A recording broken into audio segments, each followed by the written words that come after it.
Hi friends, welcome ಮಣ್ಣಿನ ಮಗ Ashwath Gowda YouTube channel. ನಿಮಗೆ ಇವತ್ತು ನಾನು ಏನು ಹೇಳಕ್ಕೆ ಬರ್ತೀನಿ ಅಂದರೆ, ಬೆಳಗ್ಗೆ ಮುಂಚೆನೇ ನಾನು ತೋಟಕ್ಕೆ ಬಂದ್ಬಿಟ್ಟು ಡ್ರಿಪ್ನ ಆನ್ ಮಾಡ್ತಾಯಿದ್ದೀನಿ. ಡ್ರಿಪ್ನ ಆನ್ ಮಾಡಿಬಿಟ್ಟು ಸೀದಾ ಮನೆಗೆ ಹೋಗೋದಲ್ಲ, ಡ್ರಿಪ್ ಬಳ್ಳಿ ನೀರು ಎಲ್ಲಿಗೆ ಹೋಗ್ತಾ ಇದೆ ಅದನ್ನು ಫಸ್ಟು ಕನ್ಫರ್ಮ್ ಆಗಿ ನೋಡಬೇಕು. ನೋಡಿ, ಪ್ರತಿಯೊಂದು ಬಳ್ಳಿ ನೀರನ್ನು ನಾವು ನೋಡಬೇಕಾಗತ್ತೆ. ಇಲ್ಲಿ ನೋಡಿ, ಈ ಮರದಡಿ ನಿಮಗೆ ಕಾಣಿಸ್ತಾ ಇರ್ಬೋದು, ಈ ಮರದಲ್ಲಿ ಡ್ರಿಪ್ ನೀರು ಎಲ್ಲಿಗೆ ಹಾರ್ತಾ ಇದೆ ಅಂತ. ನಮಗೆ ಆನ್ ಮಾಡಿದ ತಕ್ಷಣ ತುಂಬ ಫೋರ್ಸ್ ಇರುತ್ತೆ, ಮೋಟ್ರಲ್ಲಿ ವೋಲ್ಟೇಜ್ ಇರುತ್ತೆ, ನೀರು ಜಾಸ್ತಿ ಇರುತ್ತೆ, ಸ್ಟಾಕ್ ನೀರು ಇರುತ್ತೆ. ಅವಾಗ ತುಂಬ ದೂರಕ್ಕೆ ಹಾರ್ಬಿಟ್ಟು ಬಳ್ಳಿ ಏನಾಗುತ್ತೆ ಗೊತ್ತಾ, ಹಿಂಜತ್ತೆ. ಅದು ಎಲ್ಲಿಗೆ ಬೇಕಾದರೂ ಹೋಗ್ಬೋದು. ನೀವು ನೋಡಲಿಲ್ಲ ಅಂದರೆ ಆ ನೀರು ಪೂರ್ತಿ ವೇಸ್ಟ್.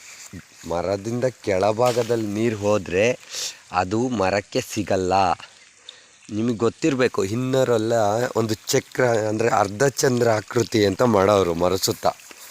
ಫುಲ್ಲಲ್ಲ, ಅರ್ಧ ಚಂದ್ರ ಆಕೃತಿ ಅಂತ. ಅಂದರೆ ಅಪ್ಪಿನ ಕಡೆಗೆ ಒಂದು ಕಾಲುವೆ ರೀತಿ ಮಾಡಿರೋರು ಅರ್ಧ ಚಂದ್ರ ಆಕೃತಿ ಅಂತ. ಯಾಕೆ ಅಂದರೆ ಅಪ್ಪಿನಿಂದ ನೀರು ಡೌನ್ ಕಡೆಗೆ ಬಸ್ತೋಗುತ್ತೆ, ಇದಕ್ಕೋಸ್ಕರ ಮಾಡ್ತಾಯಿದ್ರು. ನೀವು ಡ್ರಿಪ್ಪೇ ಮಾಡಿರಿ, ಡ್ರಿಪ್ ಮಾಡಿದರೆ ದಯವಿಟ್ಟು ಹೇಳ್ತೀನಿ, ನೀವು ಮೋಟ್ರ್ ಆನ್ ಬಂದ್ಬಿಟ್ಟು ಇಲ್ಲ ಆಟೋ ಸ್ವಿಚ್ ಹಾಕ್ಬಿಟ್ಟು ಮನೆಗೆ ಹೋಗಬೇಡಿ.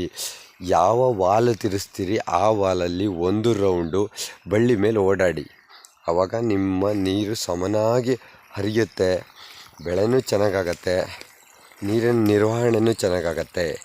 ನೆಕ್ಸ್ಟ್ ವೀಡಿಯೋದಲ್ಲಿ ನಿಮಗೆ ಮೋಟ್ರ್ ಸುಟ್ಟು ಹೋಗ್ಲಿದ್ದಂಗೆ ಒಂದು ಐಡಿಯಾ ಕೊಡ್ತೀನಿ. ಐಡಿಯಾ ಅಂದರೆ ಯಾವ ರೀತಿ ಮೋಟ್ರ್ ಸುಟ್ಟೋಗ್ಲಿದಂಗೆ ಮೇಂಟೆನೆನ್ಸ್ ಮಾಡಬೇಕು. ಕೆಲವರು ಹೇಳ್ತಾ ಇರ್ತಾರೆ, ಎನಿ ಟೈಮ್ ನನ್ನ ಮೋಟ್ರ್ ಸುಟ್ಟೋಗುತ್ತೆ ಅಂತ. ನೆಕ್ಸ್ಟ್ ವೀಡಿಯೋನ ಇದು ಮಾಡ್ತಾಯಿರಿ. ಈ ವಿಡಿಯೋ ಇಷ್ಟ ಆದರೆ ಲೈಕ್ ಮಾಡಿ, ಶೇರ್ ಮಾಡಿ, ಸಬ್ಸ್ಕ್ರೈಬ್ ಮಾಡಿ.